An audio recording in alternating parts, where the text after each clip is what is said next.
Callisto, जो Jupiter का दूसरा सबसे बड़ा चंद्रमा है, इसके नीचे एक विशाल समुद्र छिपा है। क्या आप कल्पना कर सकते हैं कि यह समुद्र जीवन के लिए संभावनाओं से भरपूर हो सकता है? सुपर हैबिटेबल प्लैनेट्स की खोज में वैज्ञानिकों ने 24 ऐसे ग्रहों की पहचान की है जो धरती की तुलना में जीवन के लिए कहीं बेहतर हो सकते हैं। ये ग्रह क्या नए रहस्यों को उजागर करने को तैयार है? न्यूटन बी प्लैनेट, जो 2017 में खोजा गया, पानी और आवश्यक रासायनिक तत्वों से भरा हुआ है। क्या यह ग्रह जीवन के लिए अनुकूल बन सकता है? सोचिए, क्या हमें यहाँ जीवन की परिकल्पना करना चाहिए? ट्राइस्टोन सिस्टम में 3 ग्रह हैं, जो हैबिटेबल जोन में स्थित है। क्या ये ग्रह हमें जीवन की नई संभावनाएं दे सकते हैं? यह सवाल मन में उठता है। टॉय 700D और टॉय 700E जैसे 100 प्लैनेट्स का आकार और वातावरण हमारे धरती के समान है। क्या यह संकेत है कि वहाँ जीवन का अस्तित्व हो सकता है? यह सोचने पर मजबूर करता है। रेड ड्वार्फ तारे में जीवन की संभावना अधिक है, क्योंकि वे लंबे समय तक स्थिर रहते हैं। क्या यह ग्रहों पर जीवन को विकसित होने का एक सुनहरा अवसर दे सकता है? नाइट्रोजन की उपस्थिति इस प्लेनेट के वायुमंडल को स्थिरता प्रदान करती है।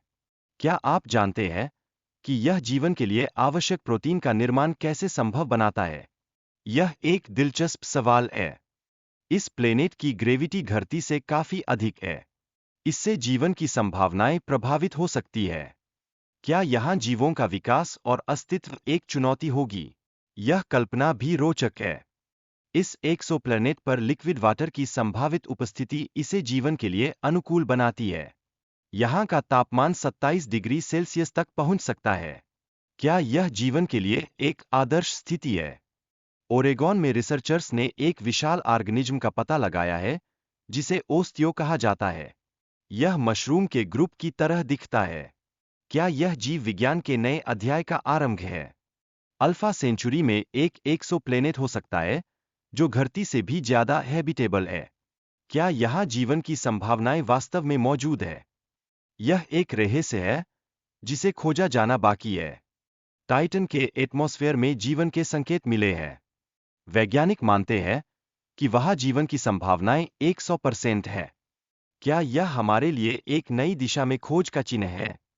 टाइटन की मिट्टी में हाइड्रोजन के अजीब फॉर्मेशन ने वैज्ञानिकों को सोचने पर मजबूर कर दिया है।